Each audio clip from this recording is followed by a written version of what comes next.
Hi there. So it's day 178 of our Through the Bible in 1 Year. Almost halfway there. And today they have us reading 3 chapters in 1 Kings. I'm surprised there's no more than that. And we're getting into Elijah now. And most people know who Elijah was. Now Elijah the Tishbite from the Gilead settlers said to Ahab, as the Lord God of Israel lives, I stand before him, and there will be no dew or rain these years except by my command. Then a revelation from the Lord came to him. Leave here, turn eastward, and hide yourself in the Wadi Cherith, where it enters the Jordan. You are to drink from the wadi. I have commanded the ravens to provide for you there. So he did what the Lord commanded. Elijah left and lived by the Wadi Cherith, where it enters the Jordan. The ravens kept bringing him bread and meat in the morning and in the evening, and he drank from the wadi. After a while, the wadi dried up because there had been no rain in the land. Elijah and the widow. Then the word of the Lord came to him. Get up, go to Zarephath, that belongs to Sidon, and stay there. Look, I have commanded a woman who is a widow to provide for you there. So Elijah got up and went to Zarephath. When he arrived at the city gate, there was a widow woman gathering wood. Elisha called to her and said, Please bring me a little water in a cup and let me drink. She went to get it, and he called to her and said, Please bring me a piece of bread in your hand. But she said, As the Lord your God lives, I don't have anything baked, only a handful of flour in the jar and a bit of oil in the jug. Just now I am gathering a couple of sticks in order to go prepare for myself and my son so we can eat and die. Then Elisha said to her, Don't be afraid. Go and do as you have said, but first make me a small loaf from it and bring it out to me. Afterward you may make some for yourself and your son. For this is what the Lord God of Israel says, The flour jar will not become empty, and the oil jug will not run dry until the day the Lord sends rain on the surface of the land. So she proceeded to do according to the word of Elijah. Then the woman, Elijah, and her household ate for many days. The flour jar did not become empty, and the oil jug did not run dry, according to the word of the Lord had spoken through Elisha. The woman's son raised. After this, the son of the woman who owned the house became ill. His illness became very severe until no breath remained in him. She said to Elijah, Man of God, what do we have in common? Have you come to remind me of my guilt and to kill my son? But Elijah said to her, Give me your son. So he took him from her arms and brought him to the upper room where he was staying, and laid him on his own bed. Then he cried out to the Lord, My Lord God, you also brought tragedy on the widow I am staying with by killing her son. Then he stretched himself out over the boy 3 times. He cried out to the Lord, saying, My Lord, please let this boy's life return to him. So the Lord listened to Elijah's voice, and the boy's life returned to him, and he lived. Then Elijah took the boy, brought him down from the upper room into the house, and gave him to his mother. Elijah said, Look, your son is alive. Then the woman said to Elijah, Now I know you are a man of God, and the Lord's word from your mouth is true. I think she would have known that after her little bit of flour never ran out, huh? After a long time, the word of the Lord came to Elijah in the 3rd year. Go and present yourself to Ahab. I will send rain on the surface of the land. So Elijah went to present himself to Ahab. The famine was severe in Samaria. Ahab called for Obadiah, who was in charge of the palace. Obadiah was a man who greatly feared the Lord, and took 100 prophets and hid them, 50 men into a cave, and provided them with food and water when Jezebel slaughtered the Lord's prophets. Ahab said to Obadiah, Go throughout the land to every spring of water and to every wadi. What's a wadi, I wonder? Perhaps we'll find grass so we can keep the horses and mules alive and not have to destroy any cattle. They divided the land between them in order to cover it. Ahab went one way by himself, and Obadiah went the other way by himself. When Obadiah was walking along the road, Elijah suddenly met him. When Obadiah recognized him, he fell with his face to the ground and said, It is you, my lord Elijah. It is I replied. Go tell the Lord Elijah is here. But Obadiah said, What sin have I committed that you are handing your servant over to Ahab to put me to death? As the Lord your God lives, there is no nation or kingdom where my Lord has not sent someone to search for you. When they said he is not here, he made that kingdom and nation swear that they had not found you. Now you say, Go tell your Lord Elijah is here. But when I leave you, the Spirit of the Lord may carry you off to some place I don't know. Then when I go report to Ahab and he doesn't find you, he will kill me. But I, your servant, have feared the Lord from my youth. Wasn't it reported to my Lord that what I did when Jezebel slaughtered the Lord's prophets. I had 100 prophets of the Lord, 50 men into a cave, and I provided with them food and water. Now you say, go tell your Lord Elijah is here. He will kill me. Then Elijah says, as the Lord of hosts lives, before whom I stand today, I will present myself to Ahab. Obadiah went to meet Ahab and told him. Then Ahab went to meet Elijah. When Ahab saw Elijah, Ahab said to him, is that you, destroyer of Israel?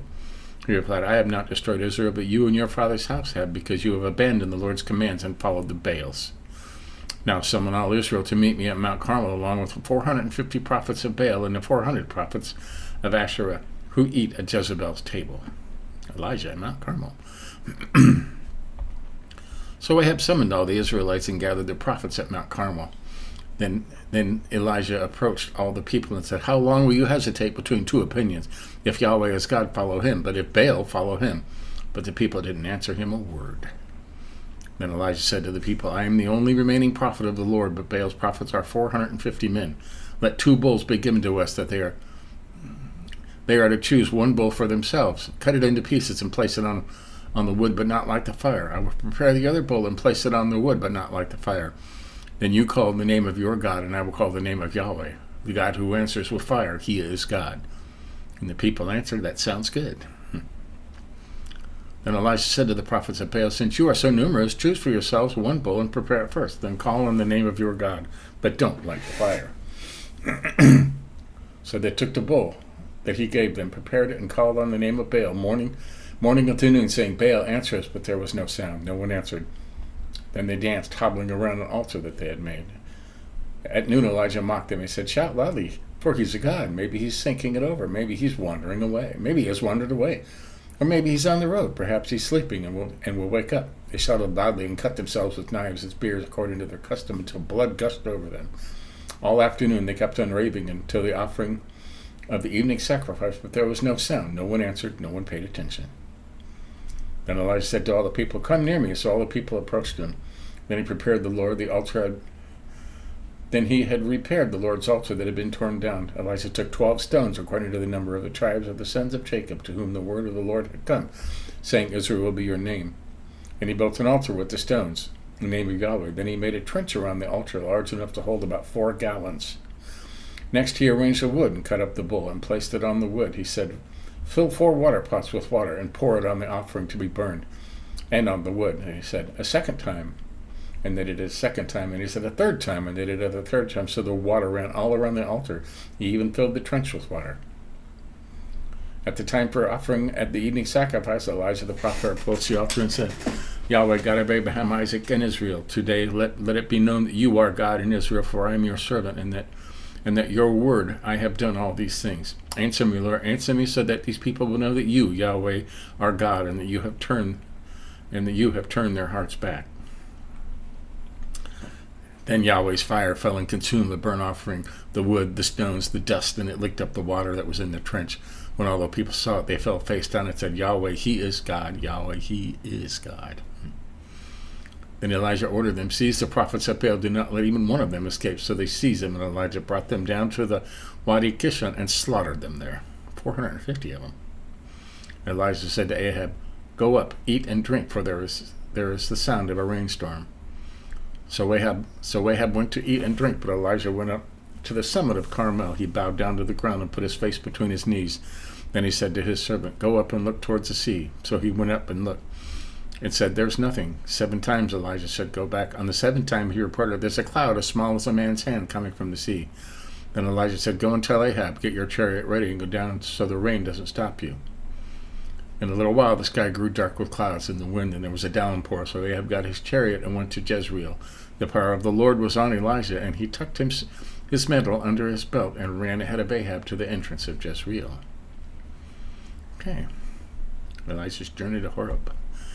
Ahab told Jezreel everything that Elijah had done and how he killed all the prophets with the sword. So Jezreel sent a messenger to Elijah saying, may the gods punish me and do so severely if I don't make your life like the life of one of them by this time tomorrow.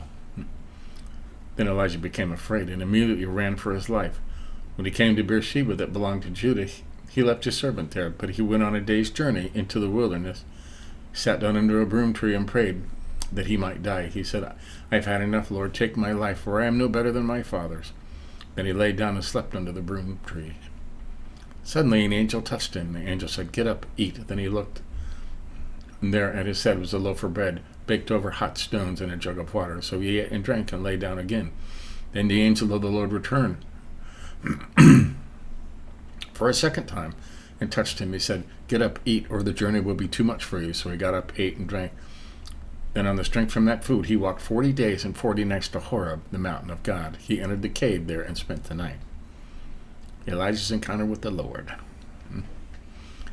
Then the word of the Lord came to him, and he said to him, what are you doing here, Elijah? He replied, I have been very zealous for the Lord God of hosts, but the Israelites have abandoned your covenant, torn down your altars, and killed your prophets with the sword.